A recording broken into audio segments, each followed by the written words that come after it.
menurut ayat Quran dan hadis Nabi itu nanti ada bermacam-macam. Ada orang beriman itu yang dimasukkan surga. Ada orang beriman itu yang dimasukkan ke dalam surga. Ada orang beriman itu yang disebut penduduk surga. Kenapa lain-lain, Pak? Karena waktu di dunia amalannya juga lain-lain. Ada orang beriman yang masuk surga. Ini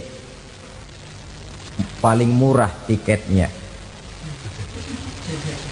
Mau masuk surga?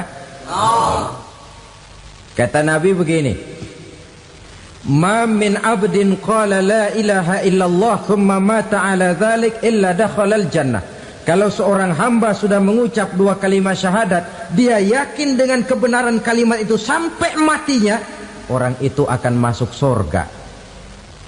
Abi Dzar yang waktu itu diajak bicara heran, ya Rasul kok gampang betul? Iya, walaupun orang itu mencuri, iya, walaupun orang itu berzina, iya. Biar dia mencuri, biar dia berzina, kalau dia sudah mengucap dua kalimat syahadat, dia yakin dengan kebenaran kalimat itu sampai matinya, itu orang akan masuk surga. Jadi masuk surga cukup dua kalimat syahadat, yakin sampai mati, masuk surga. Itu perkara masuk. Tapi kalau pertanyaannya diterusin, masuknya kapan, Pak? Nah, ini lain lagi urusannya. Sebab ada yang masuknya itu langsung, ada yang mampir dulu. Di sana tempat cuma dua, kalau tidak surga, neraka. Mau ke surga tapi mampir dulu, yang mampirnya jelas di neraka.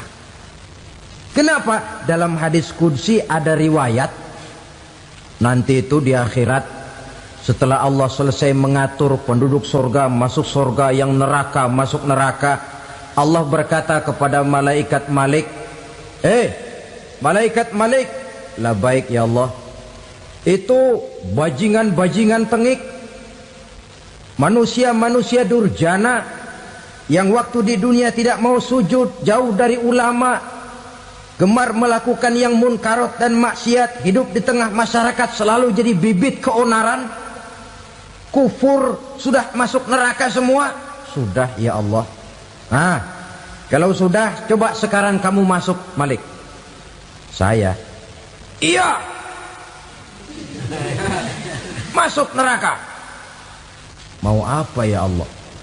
Kata Allah, akhriju minan nar man kana fi qalbihi misqala habatin min khardalin min iman. Kau masuk neraka, cari di dalam neraka orang-orang yang ada imannya walaupun kecil sebesar biji zarah, angkat mereka keluar. Masuk malaikat Malik ke neraka, cari orang yang ada imannya, korek-korek. Ya repot, udah pada gosong. Yang ada imannya diangkat ke atas, yang ada imannya diangkat ke atas, lalu dimandikan di Nahrul Hayat, namanya sungai kehidupan di akhirat nanti. Cakep lagi rupanya, bersih lagi wajahnya, apel di hadapan Allah. Kata Allah, bagaimana mas? Kapok nggak sampean? Kapok ya Allah. Nah, kalau kapok, idhab fadkhulil jannah, pergi masuk surga sana. Berangkat mereka ke surga, ketemu sama teman-temannya yang udah sampai lebih dulu, yang nggak pakai mampir lagi. Terjadi dialog. Kata teman-temannya yang udah pada nyampe duluan, mas, iya, emang baru sampai? Saya baru sampai. Memang mampir di mana dulu mas? Kita sudah lama sampai di surga. Saudara buka surah Al-Muddatsir ayat 34-35. Ma salakakum fis saqar? Kenapa kamu mampir di neraka Saqar? Qalu lam naku minal musallin. Mereka menjawab, kami mampir di neraka Saqar mas, gara-gara dulunya kami waktu di dunia ndak pernah sholat. Ndak pernah sholat? Ndak pernah. Kan rumahnya dekat masjid, cuma dekat doang mas. Sholat mah enggak saya. Enggak pernah ngasih makan fakir miskin, enggak pernah hadir di majelis taklim, pendeknya enggak pernah melakukan kebajikan, maka saya pun mampir di neraka sakor. Untung betul saya punya iman mas sedikit. Waktu hidup di dunia dulu saya pernah mengucap 2 kalimat syahadat, sekali-kalinya waktu mau kawin. Masya Allah. Untung saja kawin, kalau nggak kawin polos.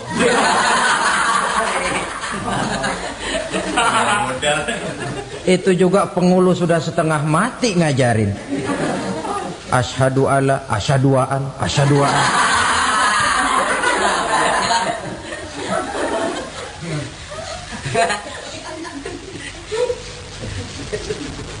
Ini namanya masuk surga, ada mampir dulu.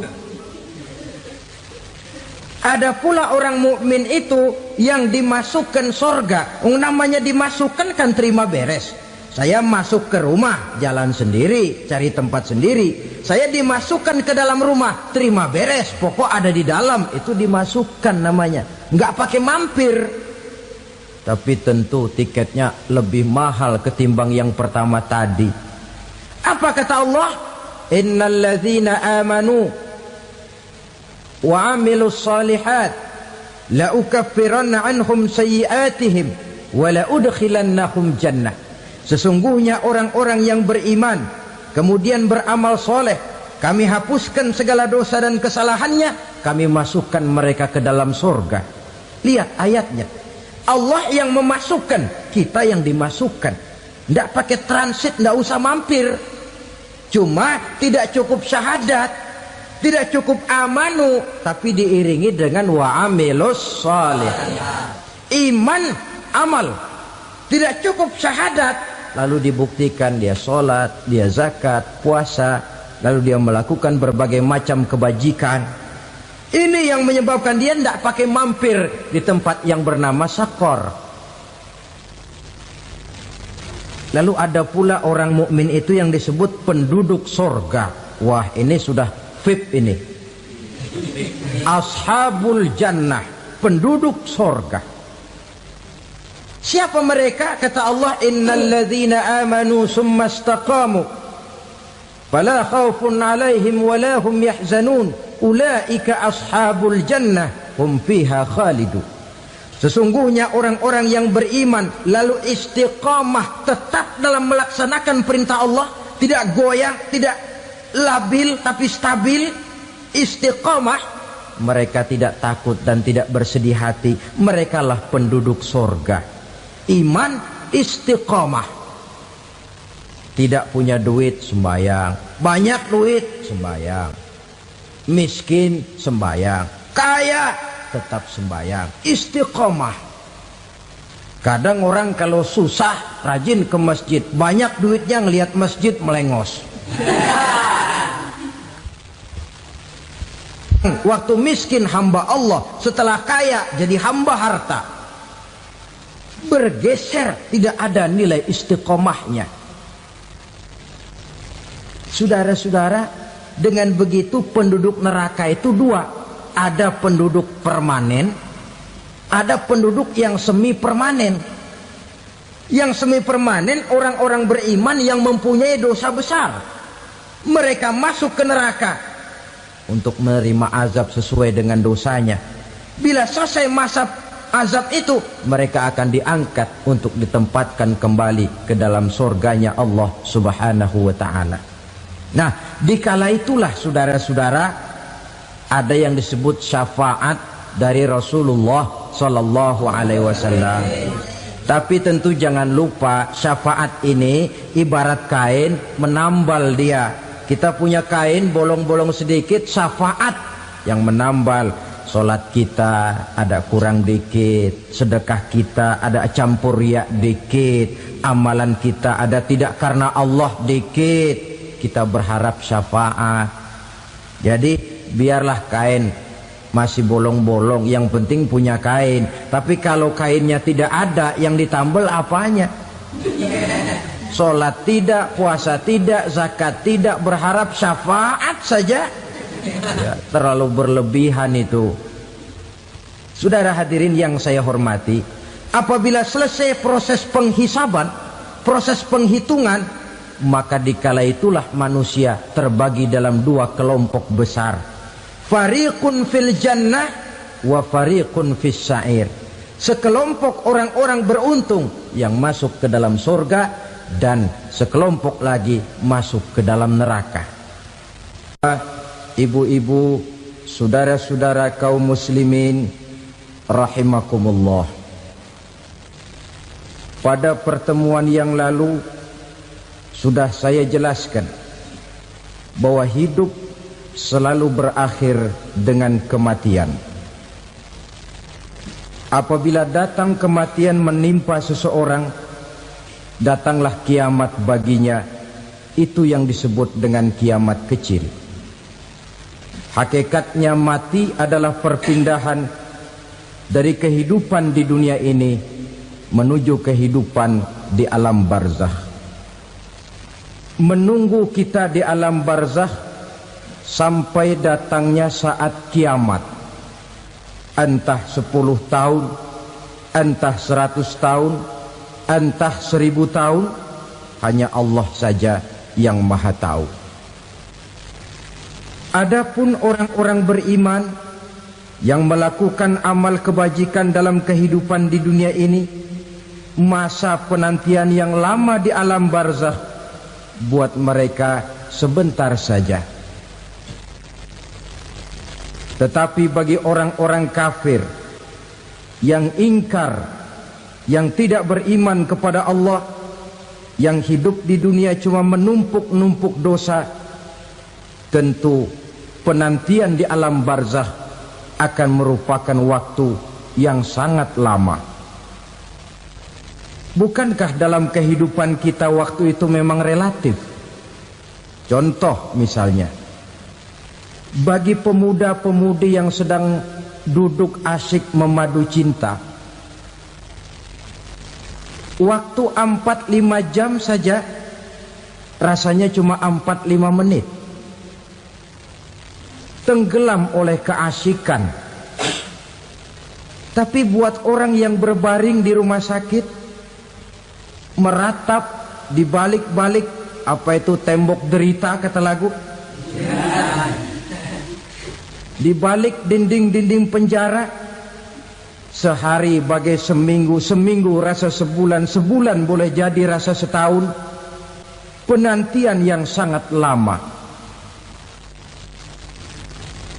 Kapan kiamat itu akan datang? Ini rahasia Allah.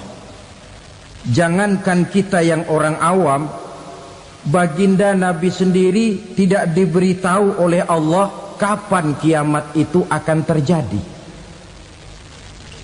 Tetapi sungguh pun demikian, banyak hadis-hadis yang menjelaskan ciri atau tanda-tanda datangnya kiamat. Nah, kalau sudah bicara soal tanda, tanda kiamat itu ada dua. Pertama yang disebut alamatus sughra, tanda-tanda kecil. Ini waktunya masih ada tenggang. Ada yang dinamakan alamatul kubra, tanda-tanda besar. Artinya kiamat sudah diambang pintu.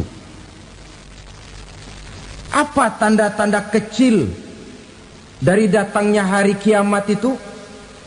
Misalnya kata Nabi, apabila ilmu sudah diangkat oleh Allah, artinya apabila ulama sudah banyak wafat, minat orang belajar agama berkurang, lalu kebodohan nampak merajalela di mana-mana, zina dikerjakan secara terbuka, minuman-minuman keras jadi kebanggaan, itu termasuk di antara tanda-tanda kecil terjadinya hari kiamat. Apalagi misalnya iza waladatil ammatu rabbataha, apabila budak sudah melahirkan tuan. Apa maksudnya? Ada yang mentafsirkan apabila anak sudah bisa membudaki orang tuanya. Orang tua yang melahirkan dia, yang membesarkan dia, demi setelah si anak besar jadi orang berpangkat, bertitel, berharta, berkedudukan, jadilah orang tua itu budaknya. Sehingga sering dibilang kalau orang tua kaya, anak jadi raja. Tapi kalau anak yang kaya, orang tua sering jadi budak.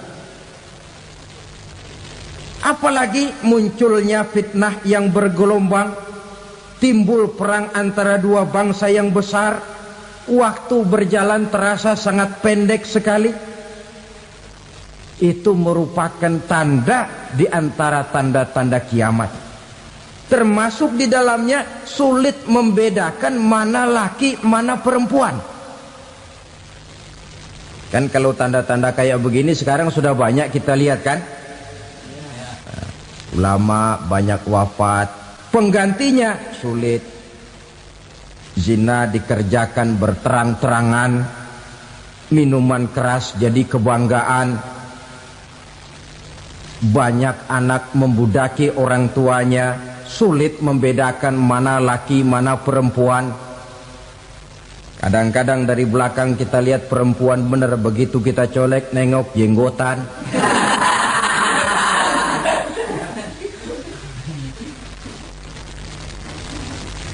Ini termasuk tanda-tanda kecil.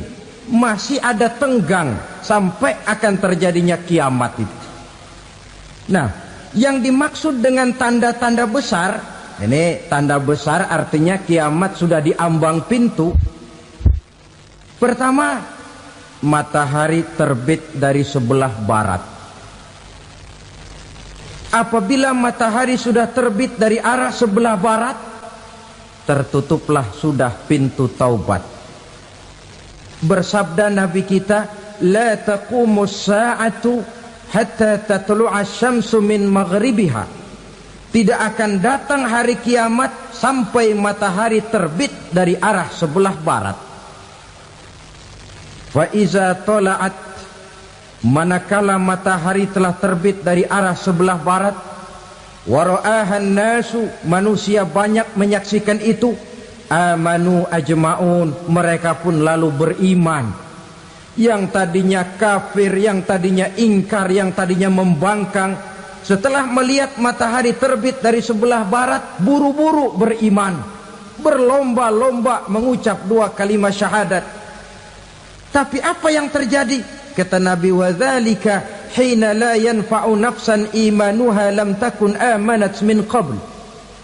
Hari itu adalah hari yang iman sudah tidak berguna lagi bagi seseorang apabila sebelumnya memang dia tidak pernah beriman.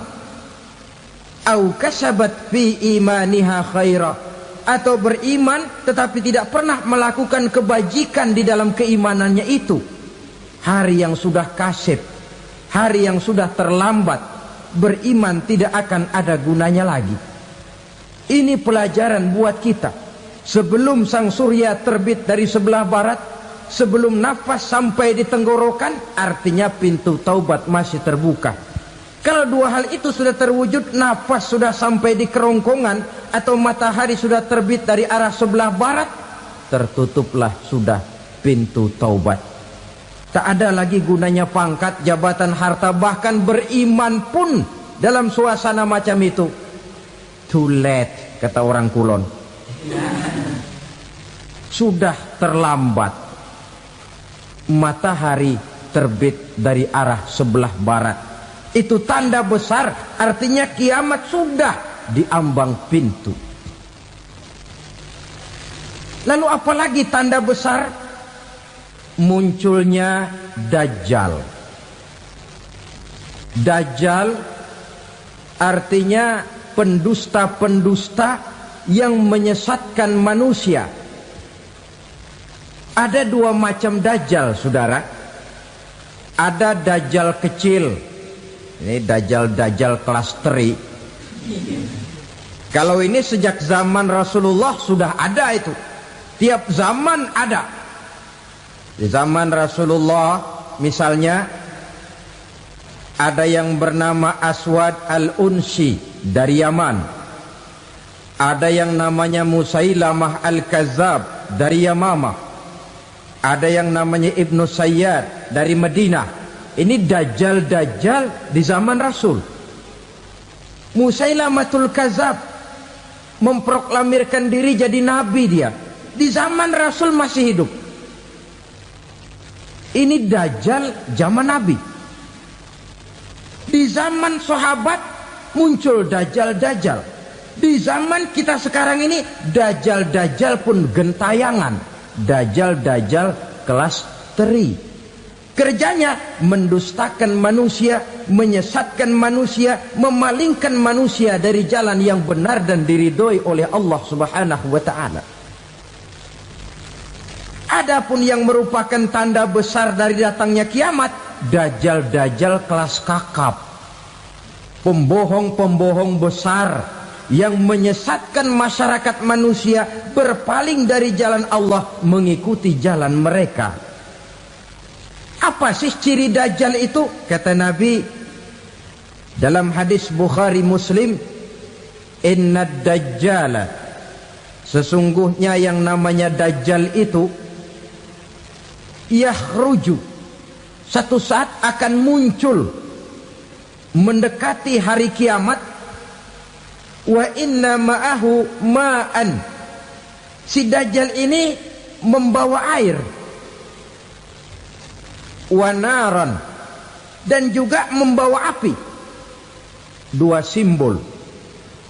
Di tangan yang satu dia bawa air, di tangan yang satu dia bawa api. Wa ammal ladzi yarahu an-nasu ma'an fanarun, adapun yang orang banyak lihat air, hakikatnya adalah api. Yang dilihat api, hakikatnya adalah air. Oleh sebab itu, kalau api yang ditawarkan, ambillah air. Kalau air yang ditawarkan, pilihlah api. Maksudnya apa ini? Ini bahasa simbol, saudara-saudara. Dajjal bicaranya seolah-olah untuk kepentingan manusia. Menawarkan surga. Surga yang dia tawarkan hakikatnya neraka. Hai manusia, kalau kau mau bahagia, jangan dekat-dekat dengan agama.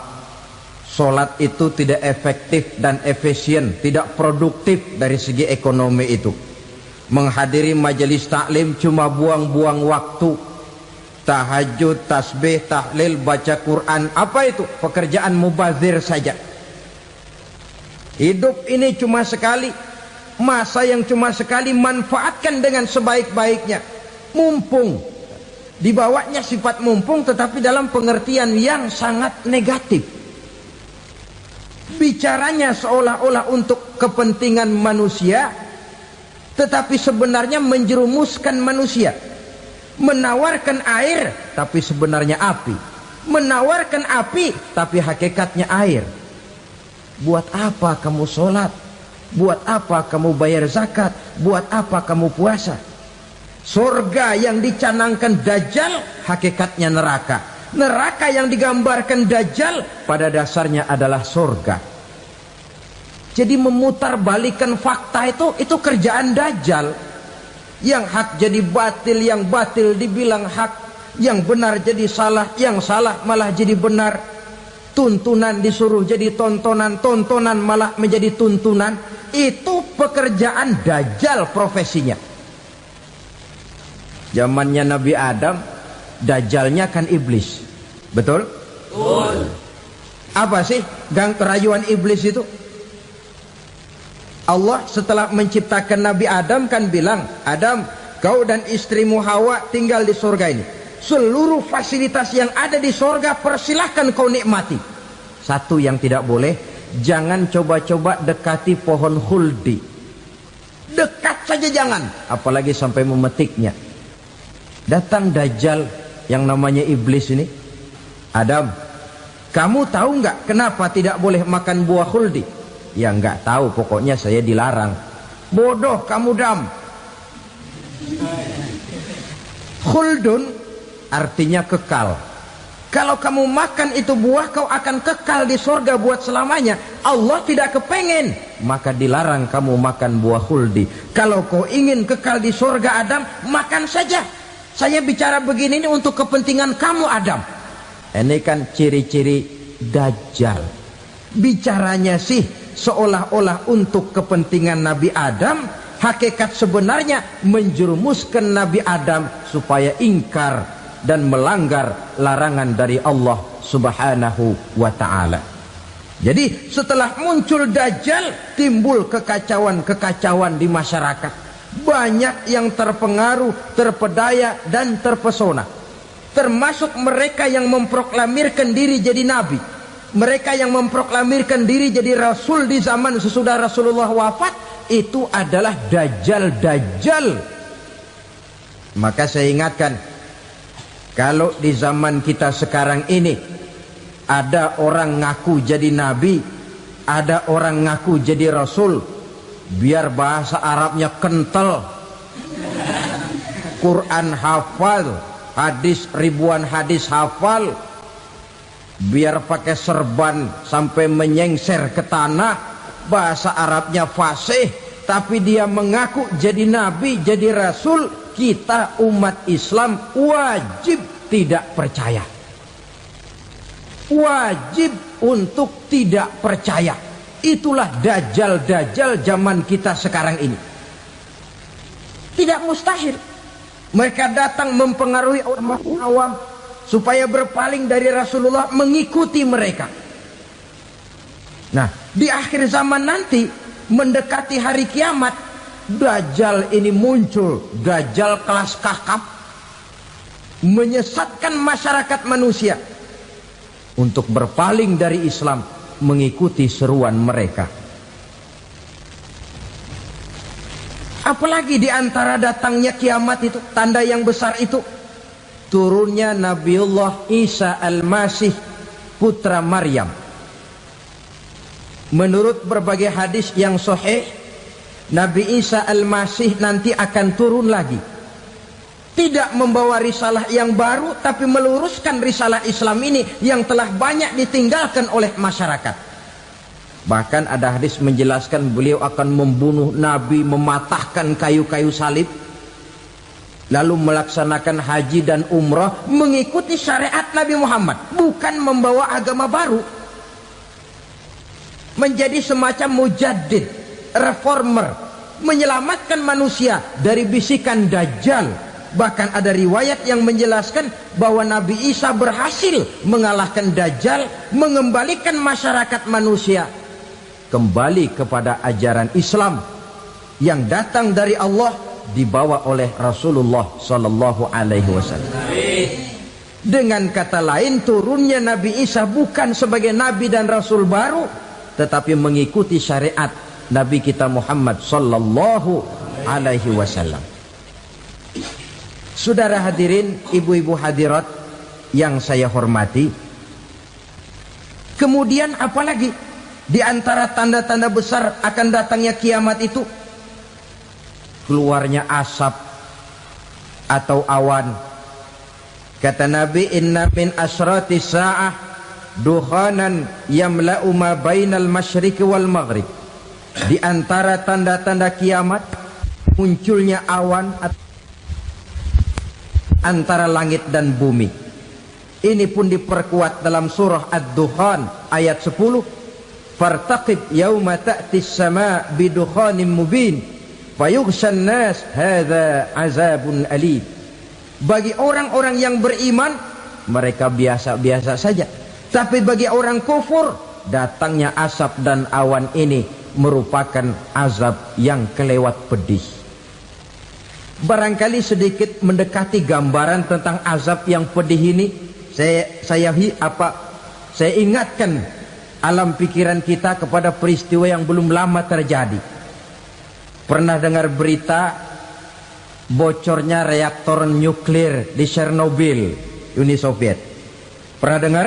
Nah, bocornya reaktor nuklir di Chernobyl yang mengakibatkan ratusan bahkan sangat mungkin ribuan nyawa.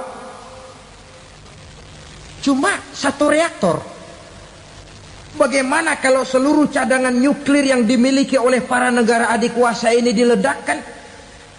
Bahkan yang konon menurut catatan cadangan nuklir yang dimiliki bersama oleh Amerika dan Rusia sekarang ini sudah sanggup memusnahkan 6 miliar manusia, 1,5 kali lebih banyak dari jumlah manusia yang nongkrong di permukaan bumi ini.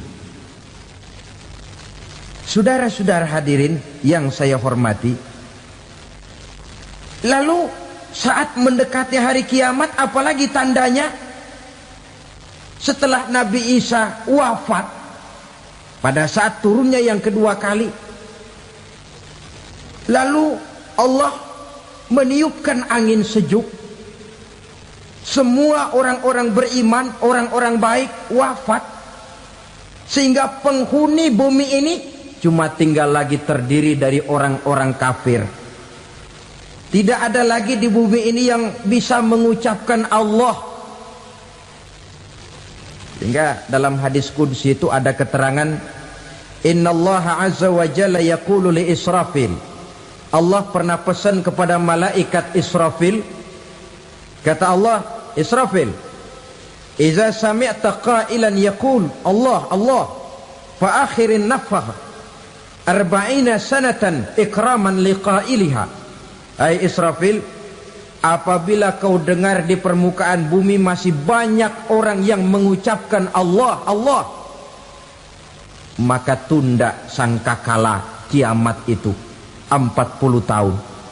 Untuk apa? Ikraman liqailiha, menghormati orang yang mengucapkan Allah Allah itu. Wah, jadi karena sekarang masih banyak yang mengucapkan Allah, besar hatilah kita, masih jauh kiamat itu.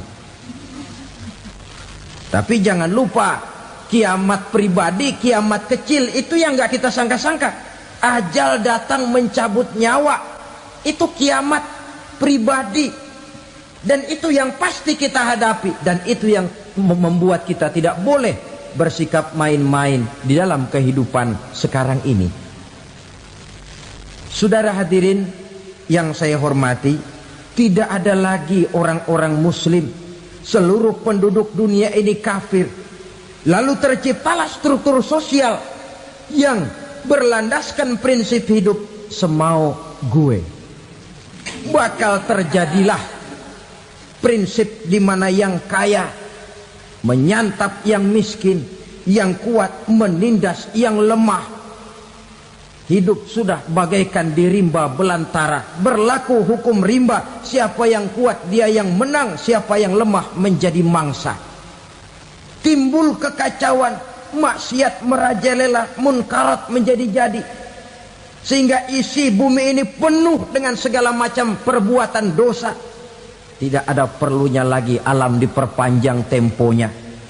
Datang saat yang sudah dijanjikan oleh Allah Azza wa Jalla, maka terjadilah yang disebut kiamat kubra, kiamat besar, kiamat ancur-ancuran.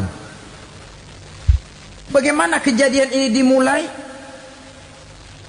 Dalam surah Az-Zumar ayat 68, Allah subhanahu wa ta'ala berfirman, wa nufikha fis suri fasa'iqa man fis samawati wa man fil ardi illa man sya'allahu.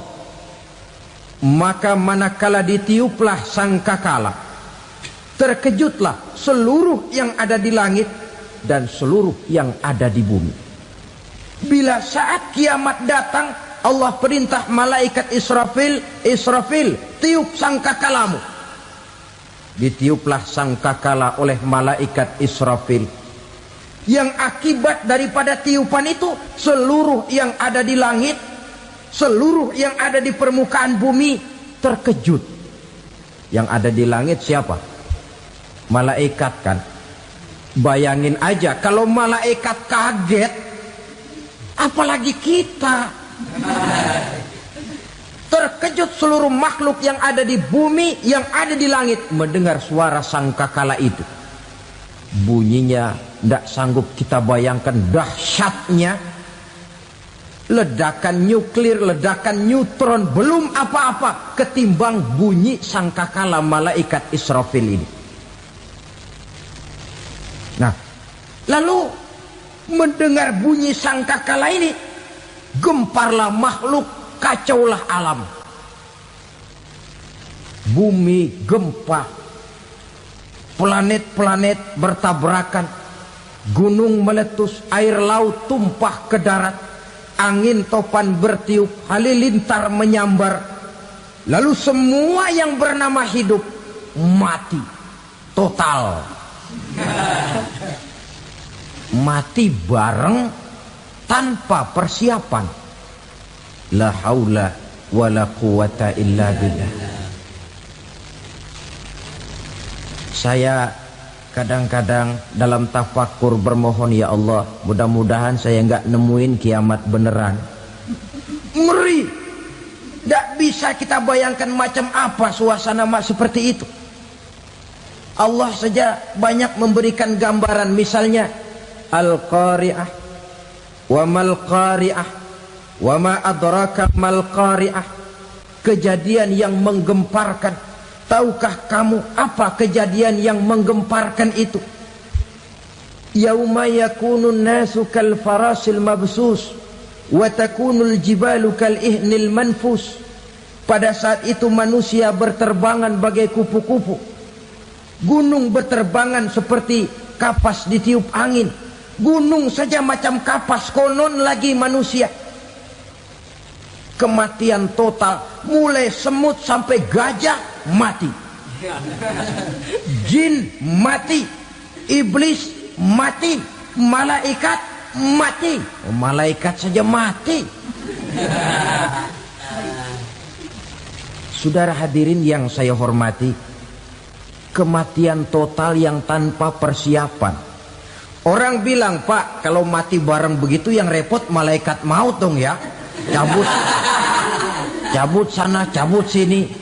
Itu kalau menurut logika kita, mestinya begitu menurut logika. Tapi logika juga yang nggak perlu serepot itu. Sebab untuk mematikan listrik di wilayah DKI, di wilayah Jakarta, nggak perlu tiap rumah didatengin, matiin, ya lama. Cukup dari kantor pusatnya saja PLN tekan satu tombol, gelaplah seluruh Jakarta.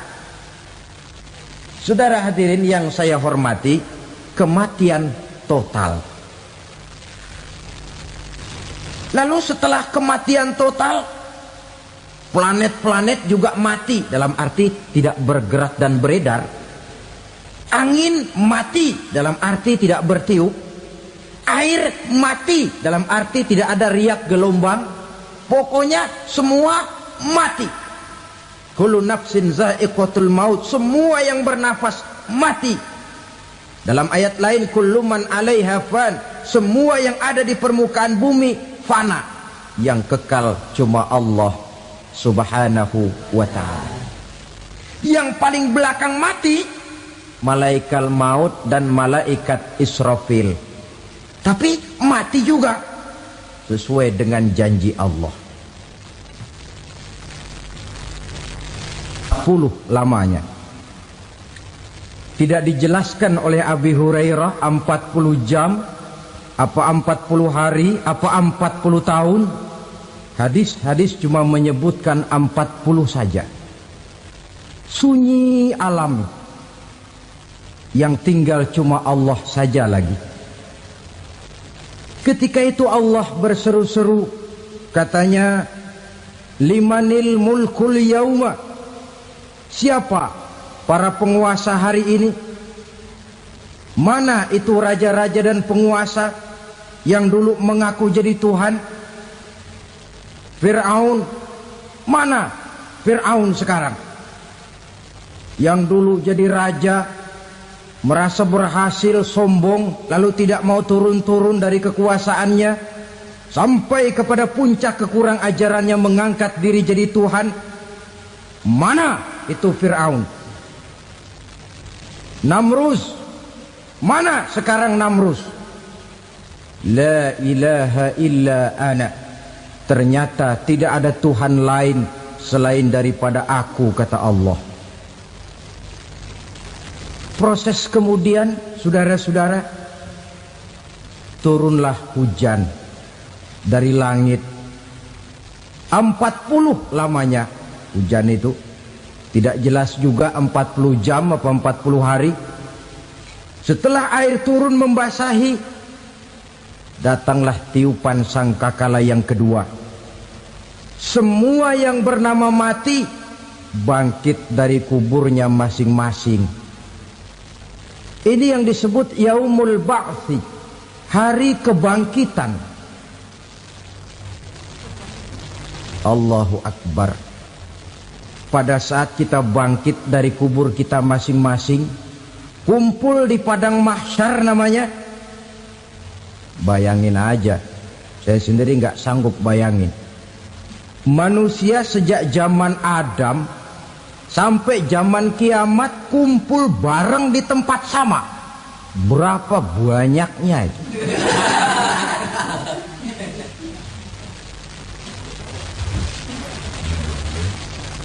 Dan yang luar biasa menurut satu riwayat, pada saat bangkit itu, Masya Allah, roman muka kita berubah, disesuaikan dengan amalan kita waktu di dunia ini. Barang siapa yang waktu di dunia amalannya itu amalan tikus, di akhirat nanti dia bangkit dari kubur, mukanya seperti muka tikus. Gagah betul badannya, tapi mukanya seperti tikus. Kenapa? Amalannya waktu di dunia seperti amalan tikus. Apa amalan tikus itu? Suka ngegeragoti barang yang sudah disimpan rapi-rapi. Orang sudah simpan uang rapi-rapi, simpan perhiasan rapi-rapi, digeragoti oleh tikus. Maling-maling, pencoleng-pencoleng, koruptor-koruptor. Itu nanti di akhirat nanti kita lihat mukanya seperti muka tikus. Oh ini waktu di dunia suka nyolong, mukanya seperti muka tikus. Barang siapa yang waktu di dunia ini amalannya itu amalan macan, dia akan bangkit nanti mukanya seperti muka macan. Apa amalan macan? Macan itu amalannya menang-menangan. Orang yang mau menang saja nggak mau mengalah. Coba lihat di hutan. Kenal hutan nggak? Di hutan, raja hutan di mana-mana pasti macan. Betul kan? Betul. Padahal hutan belum pernah bikin pemilihan umum. Tapi macan tidak peduli ada pemilihan umum apa tidak, pokok saya raja. Sebab apa? Macan jadi raja itu bukan karena benar, tapi karena kuat jadi raja. Setelah dia jadi raja, rakyat hutan yang mesti dilindungi malah dimakan oleh raja macan. Kambing rakyat hutan dimakan oleh macan. Ayam rakyat hutan dimakan oleh macan. Itu nanti kita lihat di akhirat itu mukanya seperti muka macan, gagah betul. Lalu barang siapa yang di dunia ini amalannya itu seperti amalan anjing, nanti dia punya muka seperti muka anjing. Apa amalan anjing? Pertama, anjing itu kalau disuruh jaga rumah, dia tidak bisa membedakan mana maling, mana tamu. Biar yang datang maling, kalau bawa tulang, anjing kalem. Yang kedua, anjing itu akan setia kepada siapa saja yang memberinya roti. Siapa yang memberinya roti, itulah majikannya. Apa kata majikannya, pasti dia laksanakan. Soal benar atau salah, dia tidak peduli. Setelah anjing dapat roti, dia tidak punya pilihan lain kecuali bilang, abdi mah kumaha juragan wae ayeuna mah.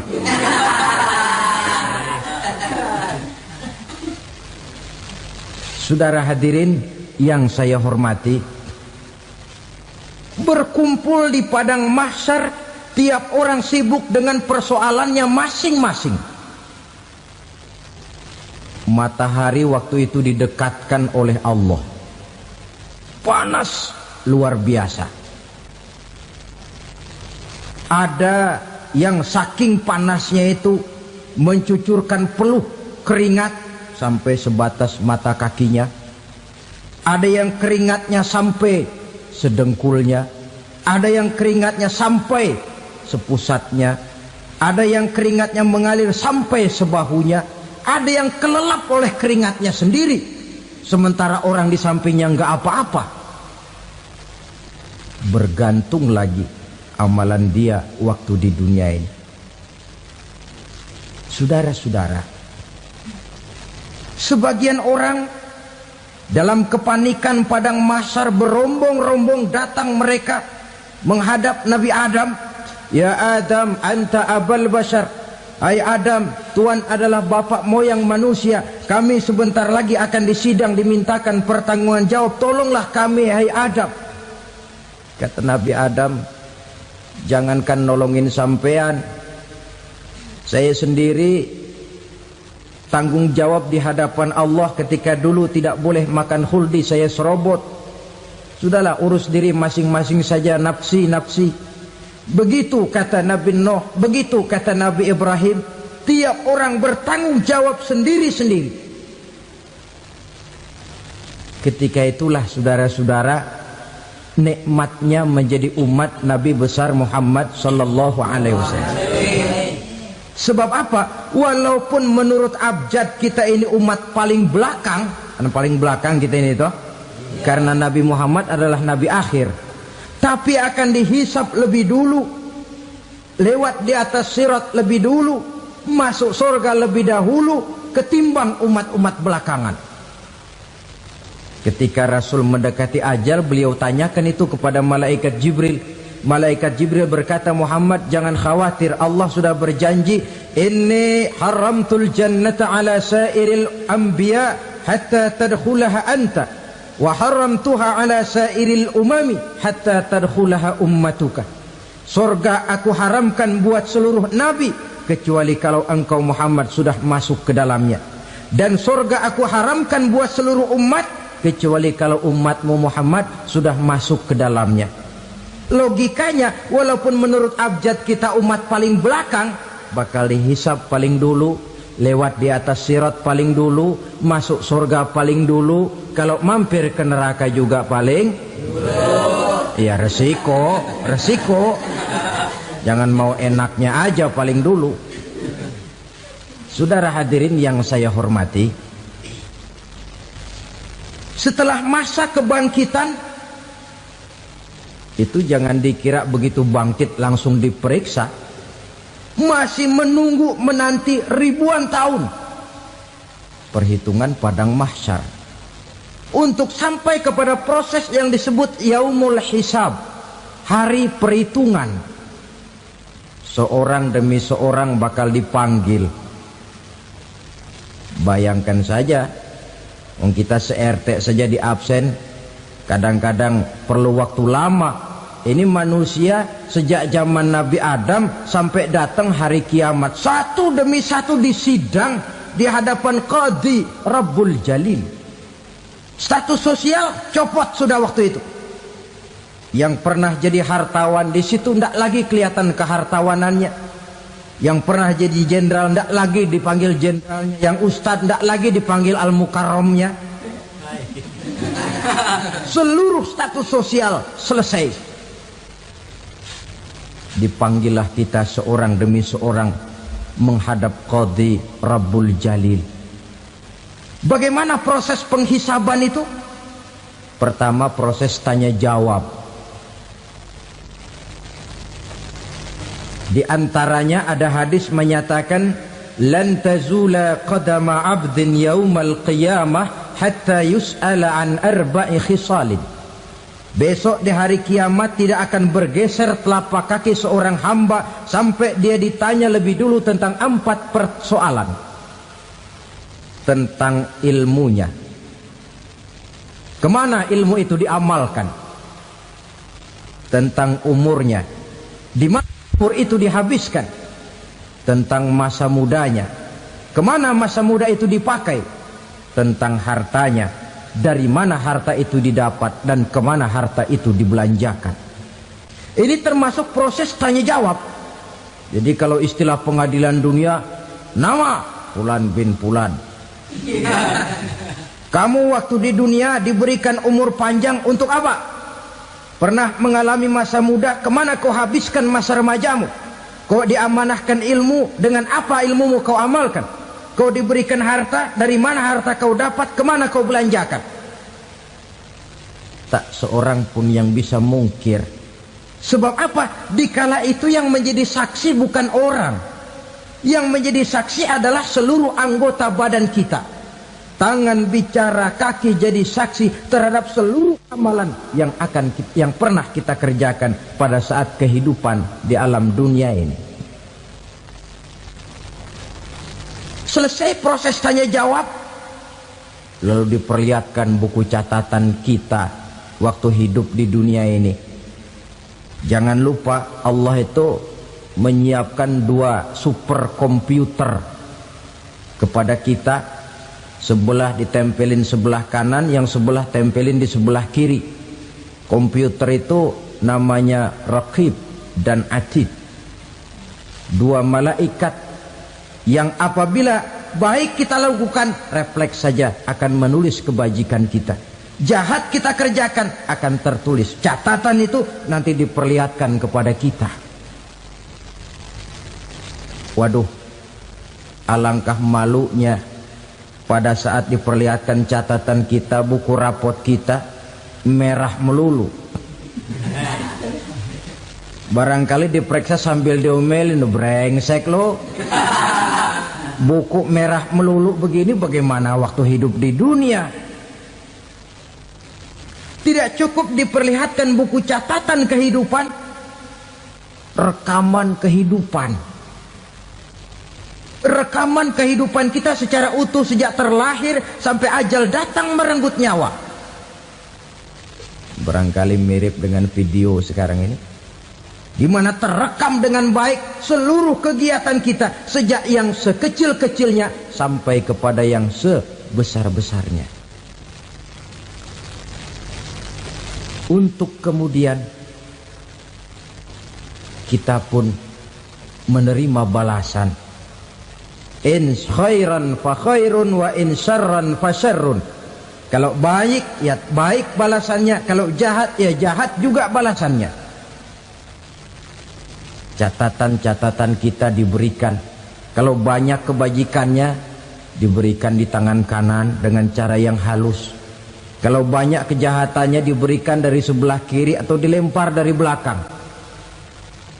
Itulah sebabnya sejak di dunia ini kita sudah mohon kepada Allah. Ketika berwudu membasuh tangan kanan, apa kita bilang?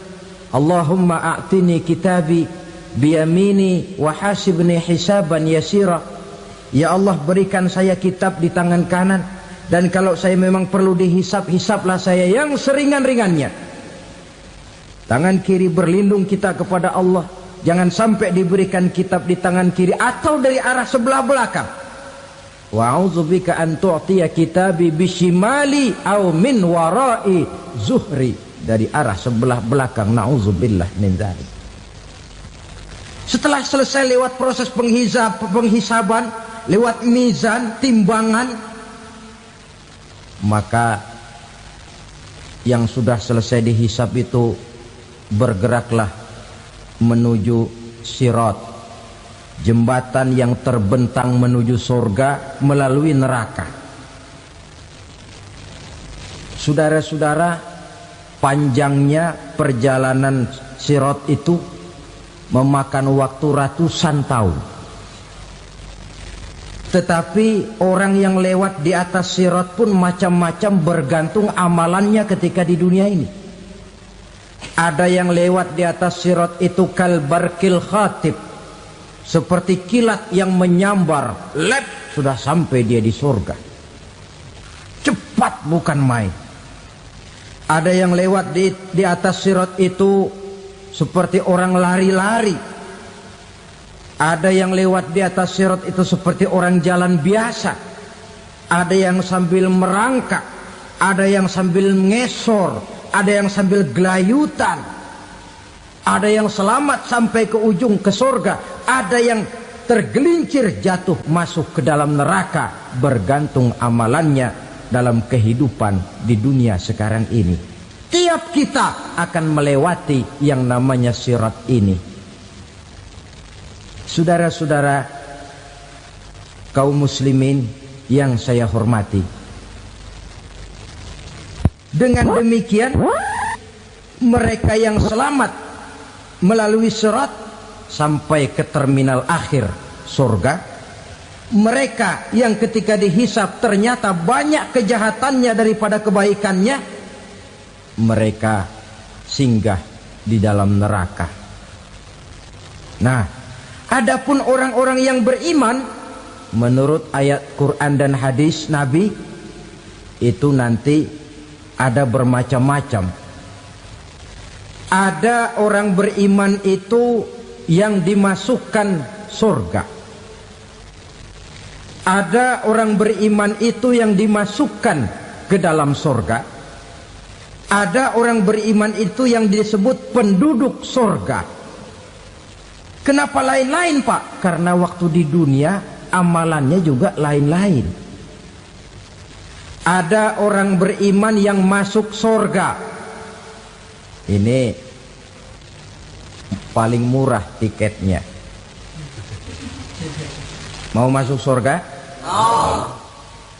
Kata Nabi begini, ma min abdin qala la ilaha illallah thumma mata ala dhalik illa dakhalal jannah. Kalau seorang hamba sudah mengucap dua kalimat syahadat, dia yakin dengan kebenaran kalimat itu sampai matinya, orang itu akan masuk surga. Abi Dzar yang waktu itu diajak bicara heran, ya Rasul kok gampang betul? Iya, walaupun orang itu mencuri, iya, walaupun orang itu berzina, iya. Biar dia mencuri, biar dia berzina, kalau dia sudah mengucap dua kalimat syahadat, dia yakin dengan kebenaran kalimat itu sampai matinya, itu orang akan masuk surga. Jadi masuk surga cukup dua kalimat syahadat, yakin sampai mati, masuk surga. Itu perkara masuk. Tapi kalau pertanyaannya diterusin, masuknya kapan, Pak? Nah, ini lain lagi urusannya. Sebab ada yang masuknya itu langsung, ada yang mampir dulu. Di sana tempat cuma dua, kalau tidak surga, neraka. Mau ke surga tapi mampir dulu, yang mampirnya jelas di neraka. Kenapa? Dalam hadis qudsi ada riwayat, nanti itu di akhirat, setelah Allah selesai mengatur penduduk surga masuk surga, yang neraka masuk neraka, Allah berkata kepada malaikat Malik, malaikat Malik, labaik ya Allah, itu bajingan-bajingan tengik, manusia-manusia durjana yang waktu di dunia tidak mau sujud, jauh dari ulama, gemar melakukan yang munkarat dan maksiat, hidup di tengah masyarakat selalu jadi bibit keonaran, kufur, sudah masuk neraka semua. Sudah ya Allah. Nah, kalau sudah, coba sekarang kamu masuk, Malik. Saya, iya, masuk neraka. Mau apa ya Allah? Kata Allah, akhriju minan nar man kana fi qalbihi misqala habatin min khardalin min iman. Kau masuk neraka, cari di dalam neraka orang-orang yang ada imannya walaupun kecil sebesar biji zarah, angkat mereka keluar. Masuk malaikat Malik ke neraka, cari orang yang ada imannya, korek-korek. Ya repot, udah pada gosong. Yang ada imannya diangkat ke atas, yang ada imannya diangkat ke atas, lalu dimandikan di Nahrul Hayat, namanya sungai kehidupan di akhirat nanti. Cakep lagi rupanya, bersih lagi wajahnya, apel di hadapan Allah. Kata Allah, bagaimana mas?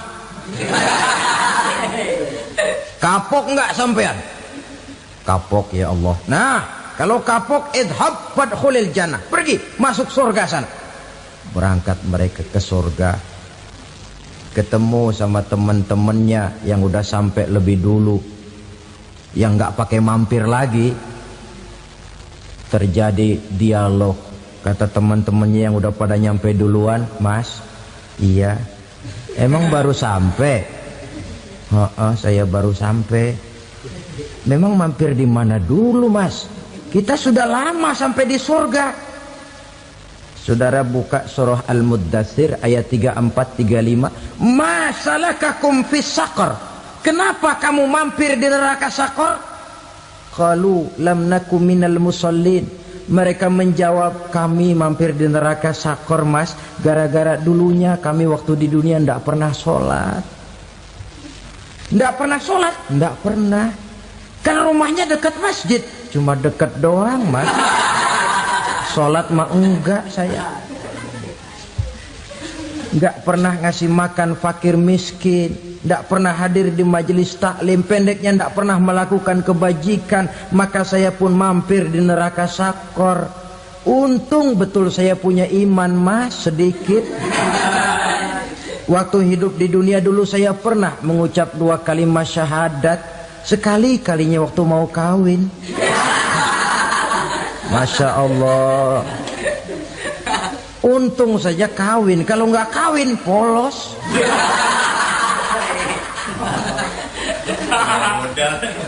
Itu juga pengulu sudah setengah mati ngajarin. Asyhadu alla, asyaduaan, asyaduaan.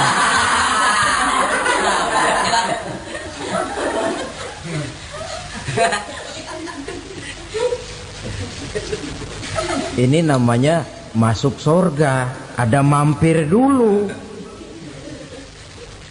Ada pula orang mukmin itu yang dimasukkan surga. Namanya dimasukkan kan terima beres. Saya masuk ke rumah, jalan sendiri, cari tempat sendiri. Saya dimasukkan ke dalam rumah, terima beres, pokok ada di dalam, itu dimasukkan namanya. Nggak pakai mampir. Tapi tentu tiketnya lebih mahal ketimbang yang pertama tadi. Apa kata Allah? Innal ladzina amanu wa 'amilus shalihat la ukaffiranna 'anhum sayyi'atihim wa la udkhilannahum jannah. Sesungguhnya orang-orang yang beriman kemudian beramal soleh, kami hapuskan segala dosa dan kesalahannya, kami masukkan mereka ke dalam surga. Lihat ayatnya. Allah yang memasukkan, kita yang dimasukkan. Tidak pakai transit, tidak usah mampir. Cuma tidak cukup syahadat, tidak cukup amanu, tapi diiringi dengan wa'amilus salih. Iman, amal. Tidak cukup syahadat, lalu dibuktikan dia sholat, dia zakat, puasa, lalu dia melakukan berbagai macam kebajikan. Ini yang menyebabkan dia tidak pakai mampir di tempat yang bernama Saqar. Lalu ada pula orang mukmin itu yang disebut penduduk surga. Wah, ini sudah VIP ini. Ashabul jannah, penduduk surga. Siapa mereka? Kata Allah, innal ladzina amanu summa istaqamu fala khaufun 'alaihim wala hum yahzanun ulaika ashabul jannah hum fiha khalidun. Sesungguhnya orang-orang yang beriman lalu istiqamah, tetap dalam melaksanakan perintah Allah, tidak goyah, tidak labil tapi stabil, istiqamah, mereka tidak takut dan tidak bersedih hati. Merekalah penduduk surga. Iman, istiqamah. Tidak punya duit, sembayang. Banyak duit, sembayang. Miskin, sembayang. Kaya, tetap sembahyang, istiqomah. Kadang orang kalau susah rajin ke masjid, banyak duitnya ngelihat masjid melengos. Waktu miskin hamba Allah, setelah kaya jadi hamba harta. Bergeser, tidak ada nilai istiqomahnya. Saudara-saudara, dengan begitu penduduk neraka itu dua. Ada penduduk permanen, ada penduduk yang semi permanen. Yang semi permanen orang-orang beriman yang mempunyai dosa besar. Mereka masuk ke neraka untuk menerima azab sesuai dengan dosanya. Bila selesai masa azab itu, mereka akan diangkat untuk ditempatkan kembali ke dalam surganya Allah Subhanahu wa ta'ala. Nah, dikala itulah saudara-saudara, ada yang disebut syafaat dari Rasulullah Sallallahu Alaihi Wasallam. Tapi tentu jangan lupa, syafaat ini ibarat kain menambal dia. Kita punya kain bolong-bolong sedikit, syafaat yang menambal. Solat kita ada kurang dikit, sedekah kita ada campur riak dikit, amalan kita ada tidak karena Allah dikit, kita berharap syafaat. Jadi biarlah kain masih bolong-bolong, yang penting punya kain. Tapi kalau kainnya tidak ada, yang ditambal apanya? Solat tidak, puasa tidak, zakat tidak, berharap syafaat saja. Ya, terlalu berlebihan itu. Saudara hadirin yang saya hormati, apabila selesai proses penghisaban, proses penghitungan, maka dikala itulah manusia terbagi dalam dua kelompok besar. Fariqun fil jannah wa fariqun fis sa'ir. Sekelompok orang-orang beruntung yang masuk ke dalam surga, dan sekelompok lagi masuk ke dalam neraka.